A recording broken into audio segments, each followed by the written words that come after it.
வணக்கம் மாஸ்டர்ஸ். பிதாமக பத்திரிகைக்கு என்னுடைய நன்றி வணக்கத்தையும் தெரிவித்துக் கொண்டு, எல்லாமல்ல இறைவனுக்கும் என்னுடைய நன்றி வணக்கத்தை தெரிவித்துக் கொண்டு, இன்றைக்கி அடுத்து இந்த கொடிக்கவியில் நமக்கு என்ன சொல்கிறாங்க அப்படிங்கிறத பார்க்கலாம்.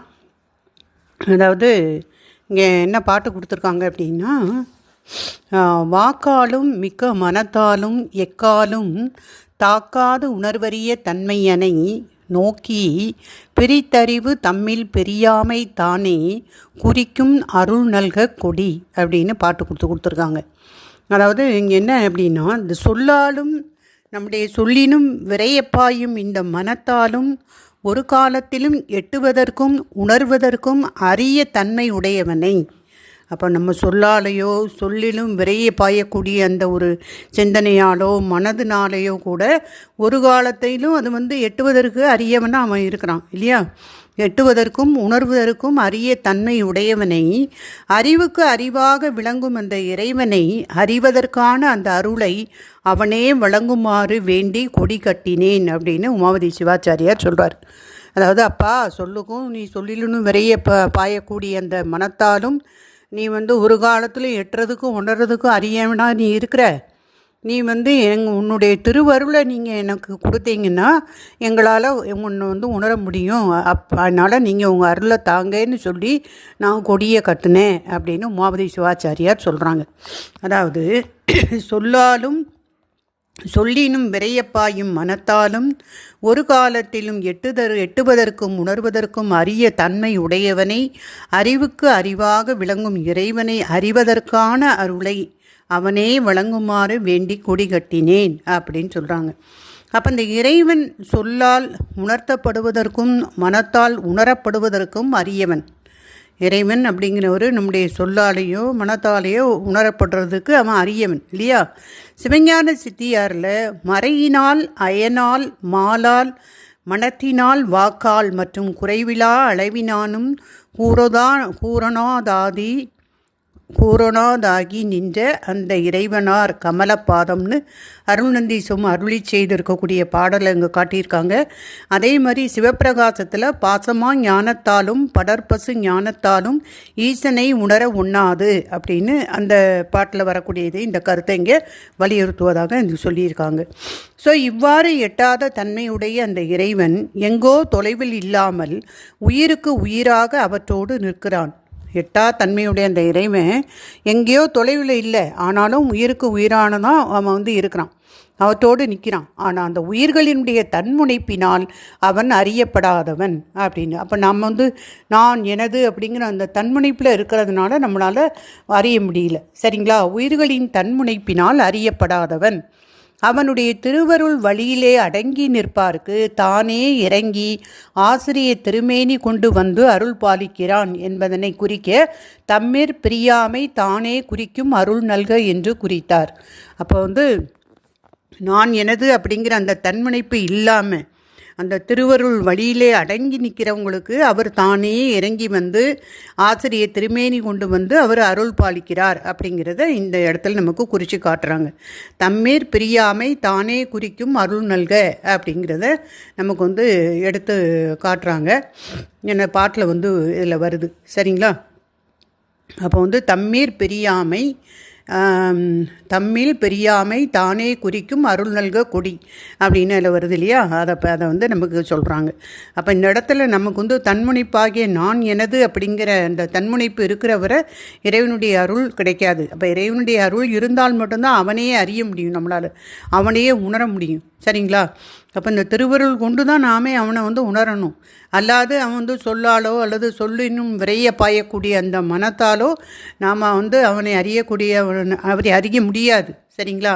ஏன்னா ஒரு காலத்திலுமே அவன் எட்டுவதற்கும் உணர்வதற்கும் அரிய தன்மையுடையவனாக இருக்கான்.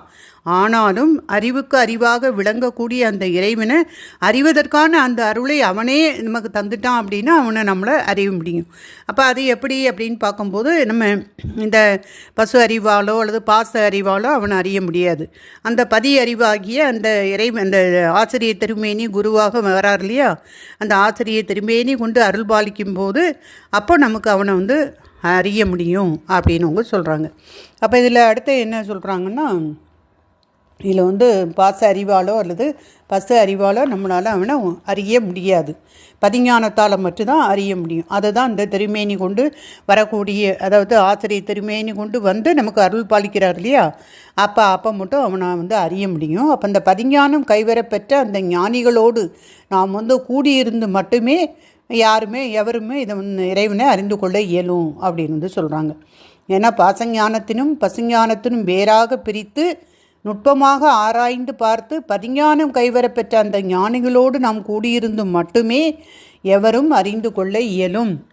அப்போ இந்த உண்மையை வந்து உலகில் உள்ளவங்க தெளிவாக நாம் புரிந்து கொள்ளும்படி இறைவனது திருவருள் சுரக்கும் பொருட்டு அவர் எதற்கெல்லாம் மனசில் அவர் சொல்லி அந்த கொடியை கட்டினேன் அப்படின்னு வந்து உமாபதி சிவாச்சாரியார் சொல்கிறாங்க.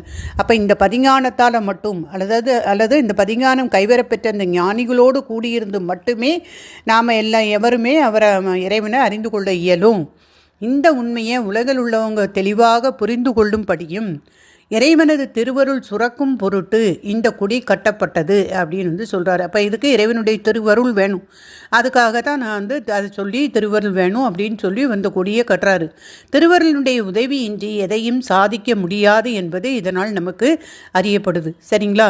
அப்போ வந்து அடுத்து என்ன சொல்கிறாங்கன்னா, சிவனடியே சிந்திக்கும் திருப்பெருகு சிவஞானம் பவமதனை அறமாற்றும் பாங்கினில் ஓங்கிய ஞானம் ஓமையிலா கலைஞானம் உணர்வறிய மெய்ஞானம் தவமுதல்வர் சம்பந்தர் தாமுணர்ந்தார் அந்நிலையில் அப்படின்னு சேக்கிலாருடைய திருவாக்கை இங்கே வந்து கொடுத்துருக்காங்க. அடுத்து அறிவு தம்மில் பெரியாமை தானே குறிக்கும். அதாவது சிவபெருமானுடைய அறிவு இச்சை செயல்கள், அப்போ இறைவனுடைய அந்த சிவபெருமானுடைய அறிவு இச்சை செயல்கள்ங்கிற இந்த தத்துவம் சுத்த தத்துவத்திலிருந்து அவர் வந்து நமக்கு அறிவு இச்சை செயல்களை நமக்கு கொடுக்குறாங்க இல்லையா. அப்போ அந்த சிவபெருமானுடைய இந்த அறிவு இச்சை செயல்கள் எப்போதும் எக்காலத்தும் ஆன்ம அறிவு இச்சை செயல்களோடு பெரியாமல் ஒன்றாய் கலந்துதானே உள்ளன. இப்போ ஆன்ம அங்கேருந்து, அதாவது சுத்தமாயா தத்துவத்திலிருந்து நமக்கு வந்து அங்கேருந்து தான் நமக்கு வந்து அவர் வந்து செயல்படுத்துகிறாரு. சரிங்களா? இந்த ஆன்மாக்களுக்கு அறிவிச்சை செயல்லாம் வேணுமே அப்படின்னு சொல்லிட்டு அங்கேருந்து அவர் செயல்படுத்தி அடுத்து நமக்கு அஸ்தமாயா தத்துவம், அந்த அதிலிருந்து நமக்கு வித்யா தத்துவங்கள் இருக்கு இல்லையா, அதன் வழியாக தான் அந்த ஆன்மாக்களுக்கு அறிவிச்சை செயல்கள்ங்கிறது வந்து செயல்பட ஆரம்பிக்கும். அப்போ வந்து சிவபெருமானுடைய இந்த அறிவு இச்சை செயல்கள் எப்போதும் எக்காலத்தும் ஆன்ம அறிவு இச்சை செயல்களோடு பிரியாமல் ஒன்றாய் கலந்துதானே உள்ளன என்பதை யான் எனது என்னும் பற்றுக்கள் நீங்கிய நிலையில் ஆன்மாக்கள் அறியும் அப்படின்னு அவங்க சொல்கிறாங்க. அப்போ இறைவன் நம்மளோடு இருக்கான், அவனுடைய அறிவு தான் நம்மள்கிட்ட செயல்படுது, அவன் தான் நம்ம செயல்படுத்துகிறான், நாம் ஒரு கருவி.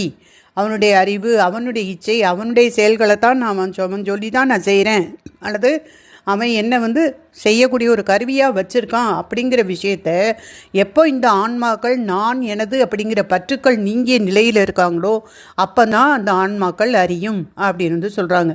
அப்போ திருக்கோவில்களில் கொடியேற்றும் போது இத்தகைய உணர்வோடு கொடி கட்ட வேண்டும் என்பதும் இங்கே குறிப்பிடத்தக்கதாக இருக்குது.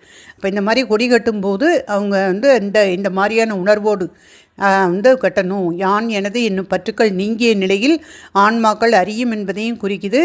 ஸோ அப்போ வந்து இந்த சிவபெருமானுடைய அறிவு இச்சை செயல்கள் தான் எப்போதுமே எக்காலத்தும் இந்த ஆன்மா அறிவு இச்சை செயல்களோடு பிரியாமல் ஒன்றாக கலந்தும் இருக்குது, அதுவும் தெரியணும். அதே மாதிரி அதை நாம் எப்போ யான் எனது அப்படிங்கிற பற்றுக்கள் நீங்கிய நிலையில் இருக்கோமோ அப்போ தான் அதையும் நாம் அறிய முடியும் அப்படிங்கிற அந்த உணர்வோடும் இந்த கொடியை வந்து கட்டணும் அப்படின்னு வந்து சொல்கிறாங்க. அடுத்து என்ன சொல்கிறாங்கன்னா, இப்போ வந்து இந்த அறிவுக்குள் அறிவாய் அந்த நிற்கின்ற இறைவனை வந்து நாம் பிரியாமல் இருக்கணும் அப்படின்னா அவனுடைய அருள் அப்படிங்கிறதும் நமக்கு தேவை. அறிவுக்குள் அறிவாய் நிற்கின்ற இறைவனை பிரியாமல் இருக்க அவன் அருள் வேண்டும் என்பதற்காக கொடி ஏற்றப்படுகிறது என்ற குறிப்பினையும் இப்பாடல் தருவதாக அமைந்திருக்குது.